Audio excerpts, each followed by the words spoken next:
రాష్ట్ర వ్యాప్తంగా బీసీ బంద్ ప్రశాంతంగా కొనసాగుతోంది. బీసీలకు 42% రిజర్వేషన్ కల్పించాలని డిమాండ్ చేస్తున్నాయి బీసీ సంఘాలు. తెల్లవారుజాము నుంచి ఆర్టీసీ డిపోల ముందు నిరసన చేపట్టాయి బీసీ సంఘాలు. దీంతో ఎక్కడికక్కడ బస్సులు నిలిచిపోయాయి. పెద్దపల్లి, మంచిర్యాల వ్యాప్తంగా వ్యాపార, వాణిజ్య, విద్యా సంస్థలు స్వచ్ఛందంగా బంద్ పాటిస్తున్నాయి.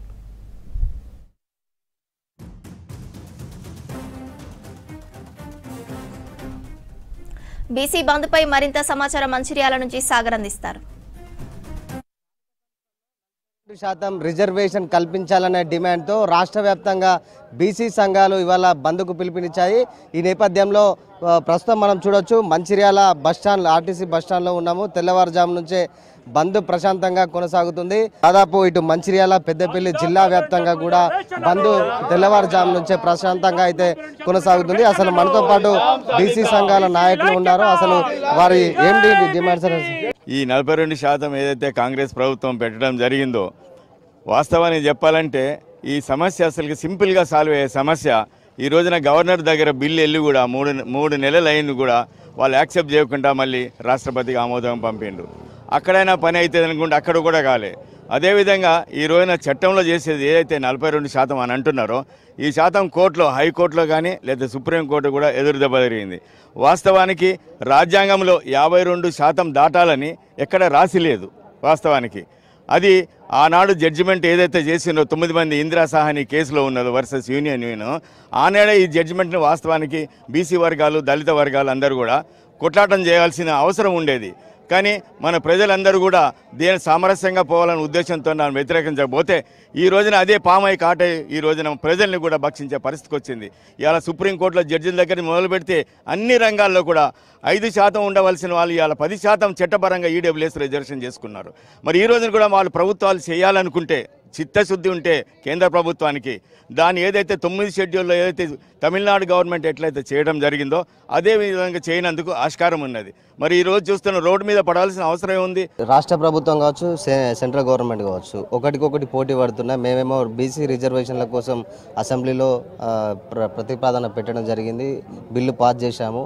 కానీ కేంద్ర ప్రభుత్వము సహకరించడం లేదని చెప్పేసి ఇటు ప్రభుత్వాలు చెప్తున్న పరిస్థితి. ఏమంటారు మరి? ఖచ్చితంగా రాష్ట్ర ప్రభుత్వం చేసే ఏదైతే ఉందో ప్రతిపాదన వాళ్ళు న్యాయపరంగా చేసిండ్రో, గతంలో ఇప్పటివరకు ఎవరు చేయని సాహసించి 1930 తర్వాత కులగన్న డెడికేటెడ్ కమిషన్తో చేసిండ్రు. ఎంపారికల్ డేటాతో కూడా కాదు, డెడికేటెడ్ కమిషన్ చేసిన తర్వాతనే ఈ ట్రిపుల్ టెస్ట్ అని ఏదైతే ఉందో 50% క్యాపింగ్ అని పెట్టడం కూడా ఇది అన్యాయం, ఇది దురదృష్టకరం. ఇది కాబట్టి కేంద్ర ప్రభుత్వం బాధ్యతే ఉన్నది. ఇప్పుడు ఈ రోజున బంధు పెద్ద ఎత్తున ఒక్కసారి ఇప్పుడు పిలుపునిచ్చారు. నెక్స్ట్ కార్యాచరణ ఏంది? కొన్ని దశాబ్దాల కళను నెరవేర్చే క్రమంలో ఈ రాష్ట్రంలో కాంగ్రెస్ పార్టీ ప్రభుత్వము రేవంత్ రెడ్డి గారి నాయకత్వంలో 42% రిజర్వేషన్లను బీసీలకు చట్టబద్ధంగా ఇవ్వాల్సిన అవసరం ఉన్నది.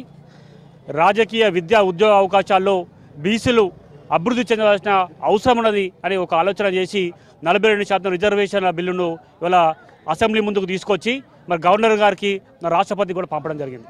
ఇవాళ మేము అడుగుతున్నాం, 56% బీసీలు ఉన్నారని ఈ రాష్ట్ర ప్రభుత్వము, గతంలో ఉన్నటువంటి ప్రభుత్వం కూడా లెక్క తేల్చి ఈ రాష్ట్ర జనాభాలో 56% బీసీలు ఉన్నారని చెప్పారు. 56% ఉన్నటువంటి బీసీలకు మేము అడిగేది కేవలం 42%. 42% రిజర్వేషన్ ఇవ్వడానికి మీకు ఎటువంటి మరి ప్రమాదం ఉంచుండో మాకు అర్థమైతలేదు. ఇలా పట్టుమని 5% ఉన్నటువంటి అగ్రవర్ణాలకు మాత్రము మరి దేశవ్యాప్తంగా ఈడబ్ల్యూఎస్ అని ఒకటి పట్టుకొచ్చి మరి 10% రిజర్వేషన్లు ఇచ్చినప్పుడు మరి ఎవరు కూడా అడ్డుకునే పరిస్థితి లేదు. కానీ ఇవాళ మాకు న్యాయంగా దక్కాల్సిన వాటా, మా జాతి కోసం, మా అభివృద్ధి కోసం దక్కాల్సిన వాటా కోసము ఇవాళ మేము రాష్ట్ర వ్యాప్తంగా మేము ఆందోళన చేస్తుంటే కూడా కొన్ని ఓరోలేని కొంతమంది అగ్రవర్ణాలకు సంబంధించి కుట్రవాడిని వాళ్ళ హైకోర్టుకు, సుప్రీంకోర్టు వెళ్ళి స్టే తీసుకొచ్చి ఇవాళ మా పుట్టగొట్టి ఆలోచన చేస్తారు. చాలా బాధాకరం, దిగ్భ్రాంతికరం. ఇది తెలంగాణ ఉద్యమంలో మా బీసీలందరూ మరి పిడికిలు బిగించి ముందుకొచ్చి మరి ఏ రకంగా అయితే ఉద్యమాన్ని మరి నిజస్వరూపం చేసి విజయవంతం చేసి తెలంగాణ రాష్ట్ర ఆవిర్భావంలో మేము పాల్పంచుకున్నాము, అసూలు భాషము, అమరులైనము. మరి బీసీ ఉద్యమంలో కూడా ఆ రకంగానే మరి పోరాటం చేసిన అవసరం ఉన్నదా అనే ఆలోచన ఇవాళ మా బీసీ మేధావులలో కావచ్చు వర్గంలో కలుగుతూ ఉన్నది. ఏదైతే 42% ఉన్న రిజర్వేషన్లు కల్పించాలని చెప్పేసి బీసీ సంఘాలు అయితే డిమాండ్ చేస్తున్న పరిస్థితి కనిపిస్తుంది. ఇట్లా ఓవరాల్గా ఇటు పెద్దపల్లి, మంచిర్యాల జిల్లా వ్యాప్తంగా కూడా బంద్ అయితే ప్రశాంతంగా ప్రశాంతంగా కొనసాగుతుంది. ముందుగా ఆర్టీసీ బస్సుల్లో బస్సులు కూడా ఎక్కడికక్కడ నిలిచిపోయాయి. ప్రైవేటు విద్యా సంస్థలు కూడా మొత్తం ఎక్కడికక్కడ స్వచ్ఛందంగా బంద్ పాటిస్తున్నాయి. ఇటు విద్యా సంస్థలు ఇటు షాప్ యజమానులు కూడా స్వచ్ఛందంగా బంద్ అయితే కొనసాగిస్తున్న పరిస్థితి కనిపిస్తుంది. ఇది మొత్తంగా ఇటు పెద్దపల్లి మంచిర్యాల జిల్లా వ్యాప్తంగా ఇటు బంద్ అయితే ప్రశాంతంగా కొనసాగుతున్న పరిస్థితి కనిపిస్తుంది. కెమెరా పర్సన్ రవితో సాగర్, V6 న్యూస్, మంచిర్యాల నుంచి.